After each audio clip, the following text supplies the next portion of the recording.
Voltamos com o Espaço Público, agora 8 horas e 41 minutos, temperatura agora 20 graus no centro de Porto Alegre.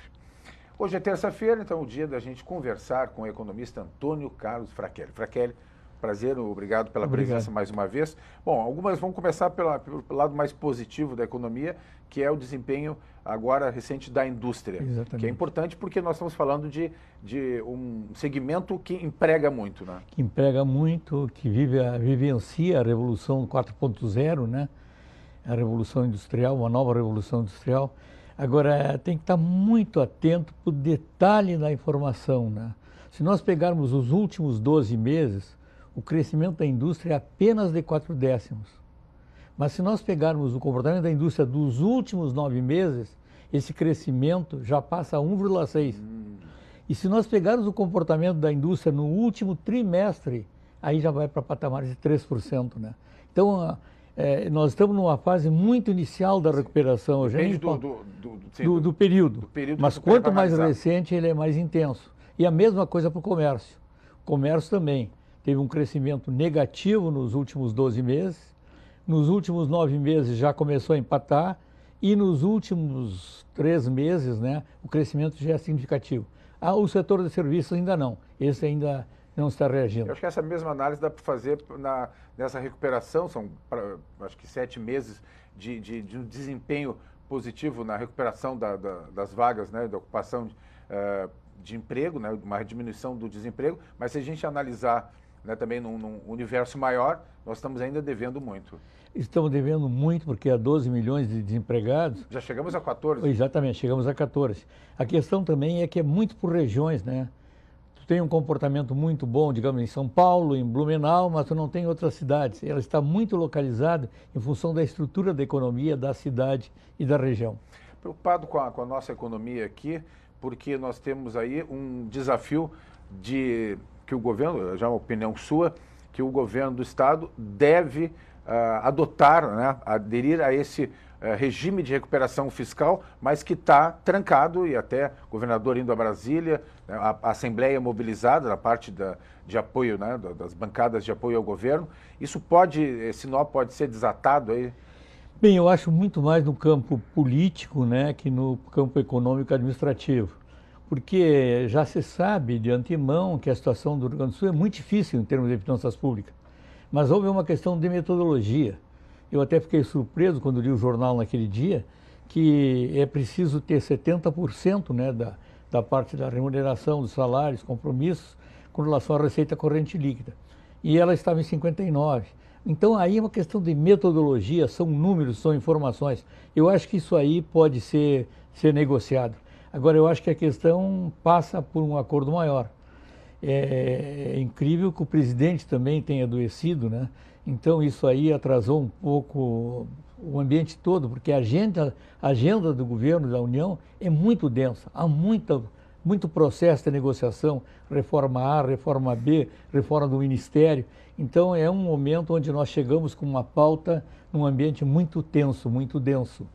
Claro, a gente vai, de repente, recuperando, tendo algumas boas notícias, mas sempre acontece algo, né, algo para travar. E o governo do Temer tem o desafio agora da reforma da Previdência, por exemplo, e nesse momento que o presidente está mais debilitado, né, e com dificuldades de ter apoio para essa votação. Até a reforma trabalhista, que foi o dia 11, né, que começou a valer, há dificuldades. A reforma previdenciária, o governo trabalha com a possibilidade de passar na Câmara até o fim do mês, o fim de dezembro, e deixar para o começo de janeiro, trabalhar no Senado. Então o governo também está trabalhando com prazo muito curto para uma agenda muito ampla. E para poder aprovar, cedendo em alguns pontos, né? Bem, ele já vem cedendo, né? Ele já tinha uma pauta muito intensa e ficou com 3 pontos apenas. E esses 3 pontos ele trabalha com a ideia de que está fazendo uma reforma justa, ele trabalha com a ideia de que é preciso aprová-la para que possa, digamos assim, voltar a equilibrar as contas públicas. Então há algumas verdades, algumas questões mais de natureza política para tentar avançar.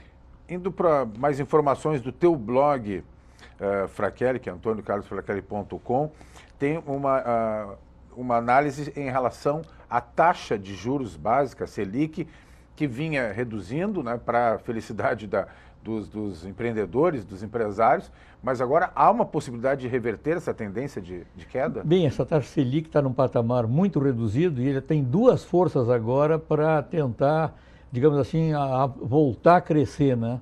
O primeiro deles é uma força externa. Os juros americanos devem voltar a crescer a partir do momento que o presidente do Fed será substituído a partir de fevereiro. Que é o Banco Central. Do Banco Central. Então nós tínhamos a Janet Yellen, ela vai ser substituída pelo Jerome. E internamente, as contas públicas não há um consenso de que nós estamos com ela com algum equilíbrio. E se nós tivermos um déficit na base de 159 bilhões de reais, automaticamente isso aí deve provocar uma elevação da dívida e dos juros. Então a questão da possibilidade de uma retomada do crescimento da inflação, isso não preocupa ainda. Não é um ponto que... Ela não deixa de preocupar porque na situação da instabilidade tem também o problema do dólar.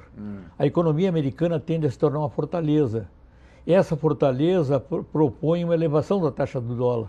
Então esse efeito externo, tu não tens como conter internamente. Então isso aí ameaça inclusive o problema da inflação.